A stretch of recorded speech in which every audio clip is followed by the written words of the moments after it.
The 37th presidential election took place on November 5th, 1968. Remember how Johnson did good in 1964?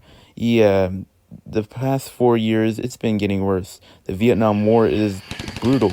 Many Americans are starting to believe this is a war that the United States should not have get involved, and Martin Luther King was assassinated, and the rise of the Black Liberation Front, and the Black Panthers. No, not this Black Panther, this Black Panther. 1968 was a crazy year. Johnson struggled to get the renomination from the Democratic Party, and he had to deal with Robert F. Kennedy, the brother of John F. Kennedy. And after a few months, Johnson dropped out of the race, and it looks like Kennedy was going to be the nominee. He had passionate supporters, and he just looked pretty chill. But then later, he got assassinated, and then the Democrats just went with Hubert Humphrey, the vice president, as the nominee, and Humphrey chose Edmund Muskie as his running mate. But a little someone interesting comes back to take the Republican nomination.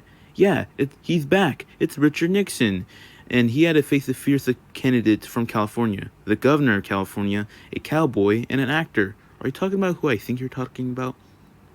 Yeah, that's right, dear viewer. You know what I'm talking about. Governor Ronald Reagan and Nixon going into the convention. It was Nixon. He barely won the nomination, and he picked Spiro Agnew, the governor of Maryland, as his running mate. Something weird was happening down in the South. Hey, losers, guess who's back? That's right. Former governor of Alabama, George Wallace, was back, but running as an American independent candidate. So, it was a three-way race. George Wallace, Nixon, and Humphrey. Humphrey wanted to expand it on Nick Johnson's handling of the Vietnam War, and Nixon wanted to end the draft and, quote, bring back law and order. And Wallace was just racist and he was just segregationist. But right before Election Day, Johnson said he was going to calm down on the Vietnam War, which gave Humphrey a boost, and many Wallace supporters went to Humphrey.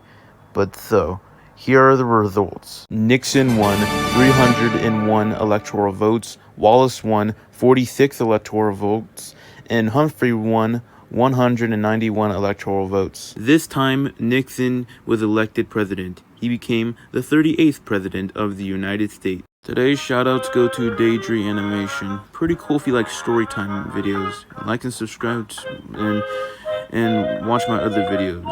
Yay.